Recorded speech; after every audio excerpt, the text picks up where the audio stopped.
4 piece perfume free ആയിട്ട് തന്നാലോ? ഒന്നും ചെയ്യണല്ലോ നിങ്ങൾ. അതായത് സാധാരണ നമ്മൾ ദുബൈയിലുള്ളവർക്കാണ് കൊടുക്കുന്നത്, ബാക്കിയുള്ളവർക്ക് തരുന്നില്ല എന്ന് പറയാം. ഇതിലൊരു പ്രത്യേകത ഉണ്ട്. 4 പീസിന് പോകുമ്പോൾ അതായത് 4 പേർക്ക് നമ്മൾ ഓരോ പീസ് വെച്ചിട്ട് 4 പേർക്ക് കൊടുക്കും. ഈ വീഡിയോ മാക്സിമം നിങ്ങൾ ഷെയർ ചെയ്തോ, കമന്റ് ചെയ്തോ, ലൈക്ക് ചെയ്തോ, ഉറപ്പായിട്ട് നിങ്ങൾ ഏടെ ഉള്ളത് ആടത്തേക്ക് നമ്മൾ എത്തിച്ചേരും. സാധനം അതുപോലെ തന്നെ ജിദ്ദയിലേക്കുള്ള സാധനം എല്ലാം റെഡി ആയിക്കൊണ്ടുള്ളത്. അപ്പൊ സൗദിയിൽ മാഷാ അല്ലാഹ് നമ്മൾ അടിച്ച് പൊളിക്കും ഈ പെരുന്നാൾ. അതുപോലെ സ്പെഷ്യൽ ഓഫർ കിട്ടിയിട്ടുണ്ട്. അതുപോലെ തന്നെ ഓറഞ്ച് ഫ്ലേവറുള്ള ഇതും സ്റ്റോക്ക് റെഡി ആയിക്കൊണ്ടുണ്ട്. എല്ലാം A to Z സാധനം ഇപ്പോൾ ഫുള്ള് റെഡിയാകുന്നില്ല. അപ്പോൾ നിങ്ങൾ എന്ത് ചെയ്യുക, മാക്സിമം ഈ വീഡിയോ ഷെയർ ചെയ്യുക.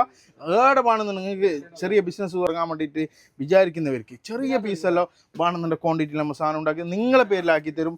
അതുപോലെ തന്നെ നമ്മളെ സാധനം ഹോൾസെയിലും കിട്ടും. ഇനി ദുബൈയിലോ ഏടെയും എല്ലായിടത്തും ഹോൾസെയിൽ അവൈലബിൾ ആണ്. സ്റ്റോക്ക് എല്ലാം ഇൻഷാ അല്ലാഹ് മാഷാ അല്ലാഹ് എല്ലാം റെഡിയാക്കി വെച്ചിട്ട്. അപ്പോൾ ഇൻഷാ അല്ലാഹ് വേണ്ടവർ പെട്ടെന്ന് മെസ്സേജ് ഇടാം. അപ്പോൾ എന്ത് പറയാനുള്ള എല്ലാവർക്കും സാധനം പെട്ടെന്ന് എല്ലാം ഏടെ വേണമെങ്കിൽ മെസ്സേജ് ഇട്ടോ.